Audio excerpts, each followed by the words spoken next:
എല്ലാവർക്കും നമസ്കാരം. നമ്മുടെ ഇഷ്ട പരമ്പരയുടെ ഇന്നത്തെ പുതുപുത്തൻ വിശേഷങ്ങളിലേക്ക് ഏവർക്കും സ്വാഗതം. അങ്ങനെ എല്ലാവർക്കും ഇന്നൊരു നല്ല ദിവസമാവട്ടെ എന്ന് ആശംസിച്ചുകൊണ്ട് തന്നെ നമുക്ക് വിശേഷങ്ങളിലേക്ക് കടക്കാട്ടോ. ശാരദ രാവിലെ തന്നെ അടുക്കളയിൽ ഓരോരോ പണികളാണ്. അപ്പോൾ ഗംഗയും കൂടെ നിൽക്കുന്നുണ്ട്. അമ്മേ, ഇന്നും ഇഡ്ഡലിയും സാമ്പാറും ആണോ എന്ന് ചോദിക്കുക. പിന്നല്ലാതെ അമ്മ ഇന്ന് ഗസ്റ്റുകളൊക്കെ ഉള്ളതല്ലേ, അപ്പം ഒന്ന് കുറച്ച് ടേസ്റ്റിലൊക്കെ ഉണ്ടാക്കണം കേട്ടോ എന്ന് പറയണം. അപ്പം ഇത്രയും നാളും ഞാൻ ഉണ്ടാക്കിയ ആഹാരം ഒത്തിരിയൊന്നും ടേസ്റ്റ് ഇല്ലായിരുന്നെന്നാണോ നീ പറഞ്ഞു വരുന്നത്? എൻ്റെ പൊന്നമ്മയെ അങ്ങനെയല്ല ഞാൻ ഉദ്ദേശിച്ചത്. അവർക്കൊക്കെ ഇഷ്ടപ്പെടുന്ന രീതി വേണം ഉണ്ടാക്കാൻ. ഞാൻ ഇവിടെ ഉള്ളത് വെച്ച് ഉണ്ടാക്കി തരും, അതെല്ലാവരോടും കഴിച്ചോളണം. ഇനി ഗസ്റ്റുകൾക്ക് വേണ്ടി പ്രത്യേകം ഒന്നും ഉണ്ടാക്കാൻ ശാരദയെ കിട്ടില്ല എന്ന് പറഞ്ഞു. ഈ അമ്മയുടെ ഒരു കാര്യം എന്നും പറഞ്ഞാൽ ഗംഗ അവിടെ നിൽക്കുകയാണ് കേട്ടോ. പെട്ടെന്നാണ് ഗസ്റ്റുകളിലെ ആ ചേച്ചി അവിടേക്ക് കയറി വരുന്നത്. ഇത് താനേ സമയലറ എന്ന് ചോദിക്കുക. അപ്പം തമിഴൊന്നും മനസ്സിലാക്കാതെ ശാരദയും ഗംഗയും പരസ്പരം നോക്കുക. ഇവരെന്താണ് ഈ പറയുന്നത്?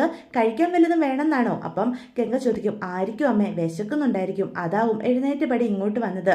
ഇഡ്ഡലി സാമ്പാറും ഉണ്ട്, പിന്നെ നല്ല പൊതിനയില ഇട്ട് വെച്ച ചമ്മന്തി ഉണ്ട്, അതെടുക്കട്ടെ എന്ന് ചോദിക്കുകയാണ് കേട്ടോ. അപ്പം പരസ്പരം അവരങ്ങോട്ടും ഇങ്ങോട്ടും പറയുന്നത് മനസ്സിലാകാതെ ഇങ്ങനെ നിൽക്കുമ്പോഴാണ് കാവേരി ആ വഴിക്ക് വരുന്നത്. അപ്പോൾ കാവേരി ചോദിക്കും, എന്താ മേഡം, ഉറക്കമൊക്കെ നന്നായിട്ട് ഉണ്ടായിരുന്നോ എന്ന് ചോദിക്കും. അപ്പം അവർ തമിഴിലാണ് കേട്ടോ മറുപടി പറയുന്നത്. നന്നായിട്ട് ഉറങ്ങി, AC ഇടാതെ തന്നെ നല്ല തണുപ്പുണ്ടായിരുന്നു, നല്ല അന്തരീക്ഷം, ഞങ്ങൾക്ക് ഒരുപാട് ഇഷ്ടപ്പെട്ടു എന്ന് പറയാം. അതെയോ മേഡം, എന്നാൽ പുറത്തേക്ക് വാ, പുറത്ത് ഈ സമയത്ത് കാണാൻ ഒരുപാട് കാഴ്ചകളുണ്ട് എന്ന് തമിഴ് പറഞ്ഞുകൊണ്ട് കാവേരി അവരെയും കൂട്ടിക്കൊണ്ട് അങ്ങോട്ട് പോവാണ് കേട്ടോ. അപ്പം പെട്ടെന്ന് ഇതെല്ലാം കേട്ട് നിന്ന ശാരദയോട് നമ്മുടെ ഗംഗ ചോദിക്കും, അല്ലമ്മേ, ഇവള് നന്നായിട്ട് തമിഴ് പറയുന്നുണ്ടല്ലോ, ഇവളിതൊക്കെ എവിടുന്ന് പഠിച്ചു? എൻ്റെ പൊന്നു കൊച്ചെ, അവളുടെ കാര്യം എനിക്കറിയില്ല. അറിയാത്ത ഭാഷ അവൾ പറയും, അറിയാത്ത പല വേഷങ്ങളും അവൾ കെട്ടും. അവൾ എന്തൊക്കെ ചെയ്യും, എന്തൊക്കെ പറയും, എന്തൊക്കെ ചെയ്തു കൂട്ടുന്ന ലോകത്തൊരാൾക്കും മനസ്സിലാക്കാൻ പോകുന്നില്ല. അതൊക്കെ അവളുടെ തലയിൽ മാത്രം ഉദിക്കുന്ന കാര്യങ്ങളാണ്. അവളുടെ കാര്യങ്ങളൊന്നും ചോദിച്ചുകൊണ്ട് നീ എൻ്റെ അടുത്തോട്ട് വന്നാൽ എനിക്കൊന്നും പറഞ്ഞു തരാൻ അറിയത്തില്ല എന്ന് പറയണം കേട്ടോ. പെട്ടെന്ന് കാവേരി അങ്ങോട്ട് വരികയാണ്. എന്നിട്ട് അപ്പോൾ കാവേരിയോട് ഗംഗ ചോദിക്കും, അവരെന്നടി ചോദിച്ചത്? ഇവിടെ വന്ന് എന്തൊക്കെയോ പറഞ്ഞു, എനിക്കും അമ്മയ്ക്കും ഒന്നും മനസ്സിലായി എന്ന് പറയാം. അതോ ഇഡ്ഡലി സാമ്പാറും അവരുടെ മക്കൾക്ക് ഇഷ്ടമില്ലത്രേ, അതുകൊണ്ട് മറ്റെന്തെങ്കിലും ബ്രേക്ക്ഫാസ്റ്റ് കൊടുക്കണമെന്നാ പറഞ്ഞത്. ഇഡ്ഡലി സാമ്പാറും അല്ലാതെ ഇവിടെ വേറൊന്നുമില്ല എന്ന് ശാരദ പറയാം. അമ്മ, ബ്രെഡ് ഇരിപ്പില്ലേ, ജാമും ഉണ്ടല്ലോ, നമുക്ക് അത് വെച്ച് അഡ്ജസ്റ്റ് ചെയ്യാന്നേ എന്ന് പറയാണ് കേട്ടോ. അപ്പോൾ ഗംഗ ചോദിക്കും, എടി നീ നന്നായിട്ട് തമിഴ് പറയുന്നുണ്ടല്ലോ, നീ ഇത് എവിടുന്നാ പഠിച്ചത് എന്ന് ചോദിക്കാം. അപ്പം പെട്ടെന്ന് ശാരദ വന്ന് പറയും, അത് തമിഴായിരുന്നോ? ഞാൻ കരുതി അത് തെലുങ്കാണെന്ന്. എൻ്റെ പൊന്നമ്മേ, അത് തമിഴാ എന്ന് കാവേരി അപ്പം പറയും കേട്ടോ. വെറുതെ അല്ല എനിക്ക് മനസ്സിലാകാതിരുന്നത്, തെലുങ്കായിരുന്നെങ്കിൽ എനിക്ക് കുറച്ചും കൂടി മനസ്സിലായേനെ. അപ്പം ഗംഗ പറയും, അമ്മ പിന്നെ ഹൈദരാബാദിലാണല്ലോ ഉണ്ടായത്, തെലുങ്കത്തി എന്ന്. ഒന്ന് പോടി, എനിക്ക് തെലുങ്കൊക്കെ മനസ്സിലാകും എന്ന് അപ്പം ശാരദ പറയൂട്ടോ. അല്ലടി, നീ ഇത് പറ, നീ എവിടുന്ന് ഇത്ര നന്നായിട്ട് തമിഴ് പഠിച്ചത് എന്ന് ഗംഗ വീണ്ടും ചോദിക്കും.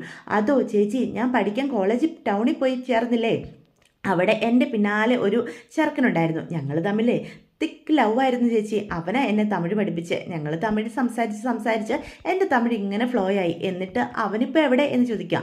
അവനെ ഞാൻ കോളേജ് കഴിഞ്ഞപ്പോൾ നല്ല അന്തസ്സായിട്ട് തേച്ചൊട്ടിച്ചു എന്ന് പറയാം. എടി ഭയങ്കരി എന്ന് പറയുമ്പം കാവേരി ചിരിച്ചോണ്ടങ്ങ് ഓടുക. അവൾ പറയുന്നതൊക്കെ നേരാണോടി എന്ന് ശാരദ അപ്പോൾ ചോദിക്കുക.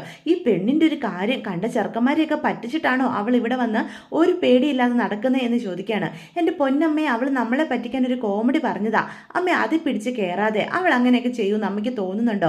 അവള് ഇതല്ല ഇതിനപ്പുറവും ചെയ്യും. അതെ കാവേരിയ, അതുകൊണ്ട് വിശ്വസിക്കാൻ കൊള്ളത്തില്ല എന്ന് ശാരദ അപ്പോൾ പറയണം കേട്ടോ. കാവേരിയുടെ എടുത്തുചാട്ടത്തെ പറ്റി ശാരദയ്ക്ക് നല്ല ധാരണയുണ്ടല്ലോ. ഇതേ സമയം രാവിലെ നമ്മുടെ യമുന കോളേജിൽ ചെന്നിട്ട് അവളെ ക്ലാസ്സിൽ കയറ്റില്ല കേട്ടോ. അപ്പോൾ ഇത് കണ്ടുകൊണ്ട് വരുന്ന വിശാല് ചോദിക്കും, അല്ല യമുനെ, നീ എന്താ സാറ് ക്ലാസ് എടുക്കാൻ തുടങ്ങിയിട്ടും അകത്ത് കയറാത്തത്? അത് വിശാലെ, സെം ഫീസ് അടച്ചില്ല, സെമിസ്റ്റർ ഫീസ് അടയ്ക്കാത്തത് കൊണ്ട് ക്ലാസ്സിൽ കയറണ്ടെന്ന് സാറിനോട് പറഞ്ഞു എന്ന് പറയണം. അതെയോ, നിനക്ക് ഇതുവരെ ഇങ്ങനൊരു അബദ്ധം പറ്റുന്നതായിരുന്നില്ലല്ലോ, അത് ഞാൻ ശ്രദ്ധിക്കാറില്ലായിരുന്നു എന്ന് പറയണം. അപ്പം ഇവർ തമ്മിൽ സംസാരിച്ചുകൊണ്ട് നിൽക്കുന്നത് അകത്ത് നിന്ന് അധ്യാപകൻ കാണുക. അപ്പം സാർ അങ്ങോട്ട് വന്ന് ചോദിക്കും, ഇതെന്താ ഇവിടെ ഒരു സംസാരം? അത് പിന്നെ സാറേ, ഞാൻ ഫീസ് അടച്ചതാ എന്ന് പറയാം. ഫീസ് അടച്ചതാണെന്ന് എനിക്കറിയാം, തനിക്ക് ക്ലാസ്സിൽ കയറാം എന്ന് പറയാം. ഓ, ഞാൻ കൊടുത്ത ഫീസിനുള്ളതൊന്നും ഇല്ല സാറിൻ്റെ ക്ലാസ്, അതുകൊണ്ട് തൽക്കാലം ഞാൻ ഈ ക്ലാസ്സിൽ കയറുന്നില്ല എന്ന് പറയാൻ കേട്ടോ. അപ്പോൾ ക്ലാസ്സിലുള്ള എല്ലാവരും കൂടി ചിരിക്കുകയാണ്. അപ്പോൾ രണ്ടുപേരെയും പുറത്താക്കുകയാണ് സാറ്. അപ്പോൾ ഇവനെയും കൂട്ടിക്കൊണ്ട് വിശാൽ പുറത്തേക്കിങ്ങ് പോവാം. എന്നിട്ട് പറയും, അല്ല ഫീസിൻ്റെ കാര്യം നിനക്ക് ഓർമ്മയില്ലായിരുന്നോ എന്ന് ചോദിക്കുകയാണ്. അത് പിന്നെ സെമിസ്റ്റർ ഫീസൊക്കെ അച്ഛൻ ഓർത്ത് വെച്ച് കറക്റ്റായിട്ട് കോളേജിൽ കൊണ്ട് അടയ്ക്കും, ഞാനിതൊന്നും അറിയാറ് പോലും ഇല്ല. നിനക്കെന്നാ ശാരദാൻ്റെയോട് ചോദിക്കാൻ ായിരുന്നോ? ഫസ്റ്റ് എൻ്റെ അമ്മയ്ക്ക് ഞാൻ ഏത് വർഷമോ പഠിക്കുന്നത്, ഏത് സെമിസ്റ്ററാണ് പഠിക്കുന്നത് എന്നുള്ള വിവരം പോലും ഉണ്ടാകുമെന്ന് എനിക്ക് തോന്നുന്നില്ല. ഞാനിതുവരെ ആരോടും അങ്ങനെ കാശൊന്നും ചോദിച്ചിട്ടില്ല, അതിനുള്ള സാഹചര്യം അച്ഛനൊട്ട് വരുത്തിയിട്ടുമില്ല. അതുകൊണ്ട് എനിക്കും ചോദിക്കാൻ ഒരു മടി. അല്ല, ആഹാ, ചോദിക്കാതെ പിന്നെ എങ്ങനെ ശരിയാകുക? നിന്റെ കയ്യിൽ കാശുമില്ല, നിനക്ക് മുന്നോട്ട് പഠിക്കണ്ടേ, എങ്കിൽ പിന്നെ ഞാൻ അടച്ചാലോ എന്ന് ചോദിക്കുക. നിന്റെ കയ്യിൽ അതിന് കാശുണ്ടോ എന്ന് ചോദിക്കുക.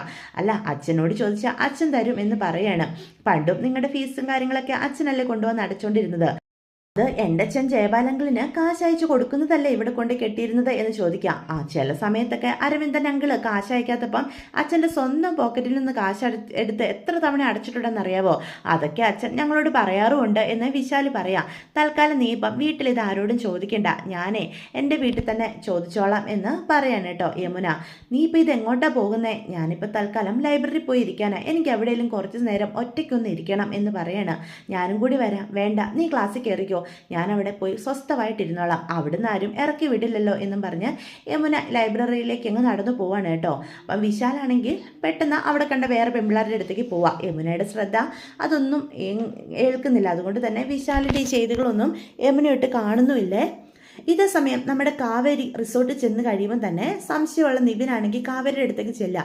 എന്നിട്ട് പറയും, അല്ല കാവേരി, നിന്റെ തലവേദനയൊക്കെ കുറഞ്ഞു എന്ന് ചോദിക്കുക. നല്ല കുറവുണ്ട് എന്ന് പറയാണ്. അപ്പം അങ്ങോട്ട് ആസിഫ് പറയാം, അല്ല കാവേരി, നീ എത്ര വയസ്സിലാണ് പേരേന്ന് വീണത് എന്ന് ചോദിക്കുക. അത് 8 വയസ്സിൽ. നീ പേരിൽ നിന്ന് വീഴുന്ന സമയത്ത് ഒരു സൂചന ഇവനോട് കൊടുത്തിരുന്നെങ്കിൽ നിന്നെ ആ പേരക്കമ്പിൽ നിന്ന് വീഴാതെ സൂക്ഷിക്കാൻ ഈ നിവിൻ ചാടി വന്നേനെ. ഇവൻ നിന്നെ സംരക്ഷിച്ചേനെ, ഒരിക്കലും തലയടിച്ച് നീ വീഴത്തും ഇല്ലായിരുന്നു. അത് ഓർത്തോർത്ത് നിന്നെ സംരക്ഷിക്കാൻ ഇവന് കഴിഞ്ഞില്ലല്ലോ എന്നുള്ള വേദനയിൽ ഈ പാവം ഇന്നലെ ഉറങ്ങിപ്പോലും ഇല്ല എൻ്റെ കാവേരി എന്ന് നാടക സ്റ്റൈലിൽ നമ്മുടെ ആസിഫ് പറയും കേട്ടോ. ഇതൊക്കെ കേൾക്കുമ്പം കാവേരിക്ക് ചിരി വരിക. അപ്പോൾ പെട്ടെന്ന് നിവിൻ ചോദിക്കും, അല്ല കാവേരി, ഇന്നലെ നിൻ്റെ വീട്ടിൽ എന്തെങ്കിലും ഫംഗ്ഷൻ ഉണ്ടായിരുന്നോ? ഫംഗ്ഷനോ? അതെന്താ നിവിൻ അങ്ങനെ ചോദിക്കുന്നേ? ദൈവമേ, നിവിൻ എന്തെങ്കിലും സത്യങ്ങൾ അറിഞ്ഞോ എന്ന് അപ്പോൾ കാവേരി മനസ്സിൽ ചിന്തിക്കുക. ഞാൻ ഇന്നലെ നിൻ്റെ വീടിൻ്റെ പരിസരത്തൂടെ വന്നായിരുന്നു. അപ്പം നിൻ്റെ വീട്ടിൽ നിന്ന് പാട്ടൊക്കെ കേട്ടു. മൈക്ക് സെറ്റിലാണല്ലോ പാട്ടൊക്കെ കേട്ടത് എന്ന് ചോദിക്കുക. അതോ? അല്ല, നിവിൻ എന്തിനാ എൻ്റെ വീട്ടിലേക്ക് ഇന്നലെ വന്നേ? അതെന്താ കാവേരി, നിൻ്റെ വീടിൻ്റെ പരിസരത്തൂടെ പോലും മറ്റുള്ളവർക്ക് നടക്കത്തില്ലേ? എൻ്റെ ഒരു ഫ്രണ്ടിൻ്റെ വീട് നിൻ്റെ വീടിൻ്റെ അടുത്താ. അവിടെ വന്നപ്പം ഞാൻ കേട്ടതാ പാട്ടും ഡാൻസും ഒക്കെ, അതുകൊണ്ട് ചോദിച്ചതാ എന്ന് പറയണം കേട്ടോ. അത് കേൾക്കുമ്പോഴത്തേക്കും കാവേരി പറയും, അതോ, എൻ്റെ അയലോക്കത്തുള്ള വീട്ടിലെ അവർ ചെറുതായിട്ടൊരു ഹോം സ്റ്റേ ഒക്കെ നടത്തുന്നുണ്ട്. അവിടെ അവർക്ക് ക്യാമ്പ് ഫയറിനുള്ള സ്ഥലമൊന്നുമില്ല, ഗസ്റ്റുകൾക്ക് ക്യാമ്പ് ഫയർ വേണമെന്ന് ഒരേ നിർബന്ധം. അപ്പോൾ പിന്നെ ഞങ്ങളുടെ വീടിൻ്റെ മുറ്റത്ത് നല്ല സ്പേസ് ഉണ്ടല്ലോ, അവരോട് അവിടെ അറേഞ്ച് ചെയ്തോളാൻ അമ്മ പറഞ്ഞു. ആ പരിപാടികളൊക്കെ ആയിരിക്കും നിവിൻ കേട്ടത് എന്ന് കാവേരി വായി തോന്നിയൊരു കള്ളം പറഞ്ഞുവേ. അപ്പം ഇവന് മനസ്സിലാവും കാവേരി കള്ളം പറയുന്നതാണെന്ന്. അയ്യോ ഈശ്വര, ഇവനെല്ലാം മനസ്സിലായോ എന്ന് ചോദിക്കുക. പിന്നെ നിവിനെ, എനിക്ക് തലവേദന ആയതുകൊണ്ട് ഇതൊന്നും ഞാൻ ശ്രദ്ധിച്ചില്ല, അവിടെ എന്തൊക്കെയാണ് നടന്നതെന്ന് പോലും, ഞാൻ ചെന്നപടി അങ്ങ് ഉറങ്ങിപ്പോയി എന്ന് പറയണം. അപ്പോൾ ആസിഫ് പറയും, പാവം കാവേരി എന്ന് പറയണം കേട്ടോ. പെട്ടെന്ന് 2 പേരുടെ അടുത്തുനിന്ന് രക്ഷപ്പെടാനായിട്ട് ഞാൻ എന്നാ കിച്ചൺ വരെ ഒന്ന് പോയി നോക്കിയിട്ട് വരാവേ എന്നും പറഞ്ഞ് അടുക്കളയിലേക്ക് പോവാണേ. അപ്പോൾ കാവേരി മനസ്സിൽ പറയാം, നിവിനെല്ലാം അറിഞ്ഞിട്ടാണോ ഇങ്ങനെയൊക്കെ പറയുന്നത് എന്ന് ചിന്തിച്ചുകൊണ്ടാണ് പോകുന്നത്. അപ്പോൾ ആസിഫ് പറയും, അവൾ പഠിച്ച കള്ളിയാടാ എന്ന് പറയാം. അത് നീ പറഞ്ഞത് നേരാ എന്ന് നിവിനും പറയാം. അവൾ ഒരിക്കലും പേരമരത്തിൽ നിന്നായിരിക്കില്ല വീണത്, പേരമരത്തിൽ നിന്നേ അങ്ങനെ ഇങ്ങനെയൊന്നും തെന്നിത്തെറിച്ച് വീഴത്തില്ല, അവൾ മിക്കവാറും മറ്റേതോ മരത്തിൽ നിന്നാണ് വീണത്. എന്നിട്ട് നമ്മളെ പറ്റിക്കാൻ വേണ്ടി കള്ളം പറയാ. എടാ പൊട്ട, നീ എന്തൊക്കെയാടാ ഈ പറയുന്നേ എന്നപ്പോൾ നിവിൻ ചോദിക്കും. ഞാനൊരു വിവരം പറഞ്ഞു തന്നപ്പോൾ നിനക്ക് എന്നോട് പൂച്ച, നീ പോടാ എന്നും പറഞ്ഞ് ആസിഫ് അവിടുന്ന് പോവാണേ. ഇതേ സമയം നമ്മുടെ വിനീത് കടയിൽ തയ്യൽ കാര്യങ്ങളൊക്കെ ആയിട്ട് ഇരിക്കുകയാണ്. അപ്പോൾ അവിടേക്ക് ബേബി ചേട്ടൻ കയറി വരിക. എടാ വിനീതേ, ഉടനെങ്ങാനും നിന്റെ കല്യാണം നടക്കുമോ എന്ന് ചോദിക്കുക. അത് കേൾക്കുമ്പോൾ ഇക്ക പറയും, അല്ല ബേബി ചേട്ടാ, വീണ്ടും ഇയാൾ തുടങ്ങിയോ? കുപ്പി വാങ്ങാൻ കാശ് കിട്ടിയില്ലേ, ഇനി പൊയ്ക്കൂടെ എന്ന് ചോദിക്കാം.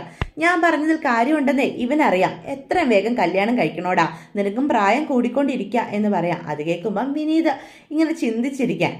നീ ഇതെങ്ങോട്ടാണ് ഏറ്റു പോകുന്നേ എന്നപ്പം ബേബി ചേട്ടൻ ചോദിക്കുകയാണ്. അപ്പം സലിമിക്കയും അങ്ങനെ തന്നെ ചിന്തിക്കുകയാണ് കേട്ടോ. എന്താ ബേബി ചേട്ടാ, വെറുതെ എന്തിനാ ആ പാവത്തിനെ ഓരോന്നൊക്കെ പറഞ്ഞ് വിഷമിപ്പിക്കുന്നത് എന്ന് ചോദിക്കുക. ഞാൻ വിഷമിപ്പിക്കാൻ പറഞ്ഞതല്ലല്ലോ, അവന് പ്രായം കൂടി വരികയല്ലേ, അവൻ്റെ കല്യാണം കൂടാനുള്ള ആഗ്രഹം കൊണ്ട് ഒന്ന് കല്യാണം കഴിക്കാൻ പറഞ്ഞു, അത് ഇത്ര തെറ്റാണോ എന്ന് ചോദിക്കുകയാണ് കേട്ടോ. അപ്പോൾ വിനീതാണെങ്കിൽ പുറത്തേക്ക് നോക്കി ഇങ്ങനെ നിൽക്കുമ്പോഴാണ് നമ്മുടെ ഗംഗ കൈ നിറച്ച് കവറുകളൊക്കെ പിടിച്ച് കഷ്ടപ്പെട്ട് നടന്നു വരുന്ന കാണുന്നത്.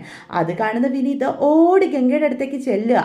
അപ്പോൾ ഇവനാണെങ്കിൽ പാഞ്ഞു പോകുന്ന കാണുമ്പോഴത്തേക്കും നമ്മുടെ സലിമിക്കയും ബേബി ചേട്ടനും കൂടി നോക്കുക. അപ്പോൾ ബേബിച്ചേട്ടൻ കണ്ടിട്ട് പറയും, ഇപ്പം എങ്ങനെയുണ്ട് അവനെ, ആ പെണ്ണിനെ ഇപ്പോഴും നല്ല സ്നേഹമാണ്, ഗംഗ അതിങ്ങ് താ എന്ന് പറഞ്ഞ് വിനീത് ഗംഗയുടെ കയ്യിൽ നിന്ന് അത് മേടിക്കുക.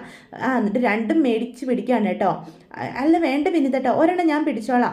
അല്ല ഇത് എവിടുന്ന വരുന്നത്, വേണ്ടെന്നേ ഞാൻ പിടിച്ചോളാം എന്ന് പറഞ്ഞ് വിനീത് രണ്ടും പിടിക്കുക.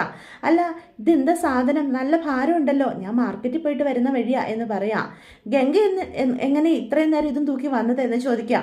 അതാ ഞാൻ പറഞ്ഞത് ഒരെണ്ണം ഞാൻ പിടിച്ചോളാം, നല്ല ഭാരം ഉണ്ടെന്ന്. ഗംഗയുടെ കാര്യമാണ് പറഞ്ഞത്, എനിക്കിതൊക്കെ എന്തു ഭാരം എന്ന് വിനീത് ചോദിക്കുക. അല്ലാതെ തന്നെ ഞാൻ ഒരുപാട് ബുദ്ധിമുട്ടിക്കുന്നുണ്ട് വിനീതേട്ടനെ, അമ്മാവൻ്റെ വീട്ടുകാർക്ക് വേണ്ടി എന്തെങ്കിലും ചെയ്തു കൊടുക്കുന്നത് ഒരു ബുദ്ധിമുട്ടാണോ എന്ന് അപ്പം വിനീത് ചോദിക്കുകയാണ് കേട്ടോ. അപ്പം ഗംഗ ഒന്നും പറയാതെ നടക്കുക. എന്നിട്ട് പറയും, ഗംഗയുടെ ഒപ്പമുള്ള ഈ നടപ്പ് എനിക്ക് സ്വർഗമാ ഗംഗ എന്ന് വിനീത് മനസ്സിൽ പറയാം. ഈ ഭാരമൊക്കെ എനിക്കൊരു പൂവിതളായേ തോന്നുള്ളൂ എന്ന് പറയാം. വിനീതേട്ടൻ എന്താ പറഞ്ഞ, ഞാൻ കേട്ടില്ലല്ലോ എന്ന് ഗംഗ ചോദിക്കുക. ഒന്നും പറഞ്ഞില്ലല്ലോ, ഗംഗ എന്തെങ്കിലും കേട്ടോ? കേട്ട പോലെ എനിക്ക് തോന്നി.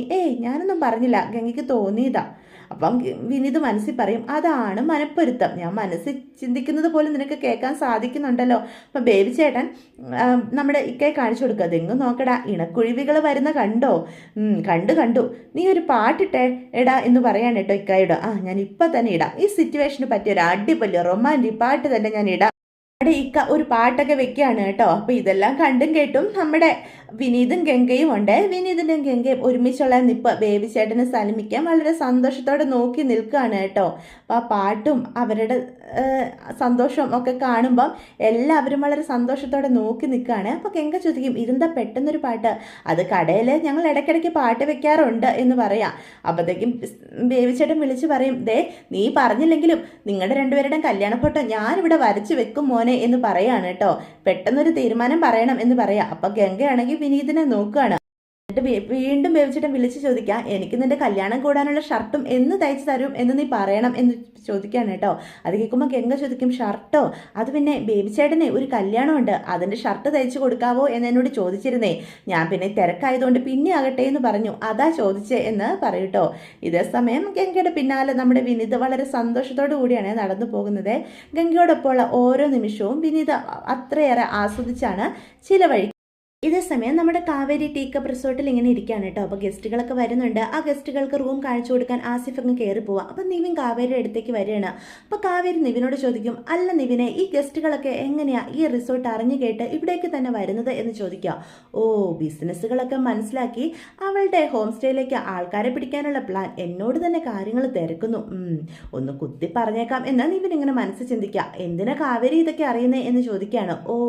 ഇനി അന്ന് അമ്മയോട് കാവേരി പറഞ്ഞ പോലെ ഈ മേഖലയിൽ കാവേരിയും ഒരു മിന്നും താരമായാലോ അല്ലേ? ഇനി ഞാനിത് പറഞ്ഞു തന്നില്ലെന്ന് കരുതി കാവേരി മിന്നും താരമാകാതെ ഒന്നും പോകണ്ട. ഞാൻ പറഞ്ഞു തരാം. നമ്മുടെ ഈ ടീ കപ്പ് റിസോർട്ടിന് ഒരു വെബ്സൈറ്റ് ഉണ്ട്. ആ വെബ്സൈറ്റിൽ ഈ റിസോർട്ടിനെ പറ്റിയുള്ള ഡീറ്റെയിൽസും ഈ പുഷ്പവാടിയെ പറ്റിയുള്ള എല്ലാ ഡീറ്റെയിൽസും എല്ലാം ഉണ്ട്. അതറിഞ്ഞു കേട്ട് നേരത്തെ ബുക്ക് ചെയ്ത് വരുന്നവരാണ് ഇതിൽ പലതും. ഒരുപാട് പേര് റിപ്പീറ്റ് വരുന്നവരും ഉണ്ട്. ഇവിടെ നല്ല സർവീസ് ആണല്ലോ. അങ്ങനെ ഈ വെബ്സൈറ്റ് നമ്മൾ സ്വയം ചെയ്യുന്നതാണോ എന്ന് ചോദിക്കുക. ഞങ്ങളൊരു കമ്പനി കൊണ്ട് ചെയ്യിപ്പിച്ചതാ എന്ന് പറയണം. അല്ല, ആദ്യമായിട്ട് ഈ വെബ്സൈറ്റ് ഒന്നും നോക്കാതെ ഈ നാട്ടിലേക്ക് വരുന്ന ടൂറിസ്റ്റേഴ്സ് ഉണ്ടല്ലോ, അവരെങ്ങനെ ഇവിടേക്ക് കറക്റ്റായിട്ട് വരുന്നത്? അതിപ്പം നമ്മൾ പരസ്യമൊക്കെ ചെയ്തിട്ടുണ്ടല്ലോ. അതുകൊണ്ട് തന്നെ ഈ റിസോർട്ടിനെ പറ്റി എല്ലാവർക്കും അറിയാം. ആരോടെങ്കിലും ചോദിക്കുമ്പം ഈ റിസോർട്ടിൻ്റെ പേര് പറഞ്ഞു കൊടുത്ത് അങ്ങനെ വരുന്നവരും ഉണ്ട്. പിന്നെ റിപ്പീറ്റായിട്ട് വരുന്ന കസ്റ്റമേഴ്സും ഉണ്ട്. ഒന്ന് വന്ന് ഇഷ്ടപ്പെട്ട് വീണ്ടും അവരിവിടെ തന്നെ മറ്റൊരിടത്തും പോകാതെ വരുന്നവരും. പഠിച്ച് കളിയെ ഇവള് എല്ലാം മനസ്സിലാക്കി ഇവളുടെ ഹോം സ്റ്റേ വിപുലീകരിക്കാൻ നോക്കുക. പോകുന്നിടം വരെ പോകട്ടെ. അമ്മ ഈ കാര്യങ്ങാനും അറിഞ്ഞു കഴിഞ്ഞാൽ ഇവളുടെ ഇവിടുത്തെ ജോലി അതോടുകൂടി തെറിക്കും. ഇവിടെ നിന്നുകൊണ്ടല്ലേ ഇവൾ ഇതെല്ലാം ചെയ്യുന്നത് എന്ന് നിവിനിങ്ങനെ മനസ്സ് ചിന്തിക്കുകയാണ് കേട്ടോ. അപ്പോൾ ആസിഫ് അങ്ങോട്ട് വരും.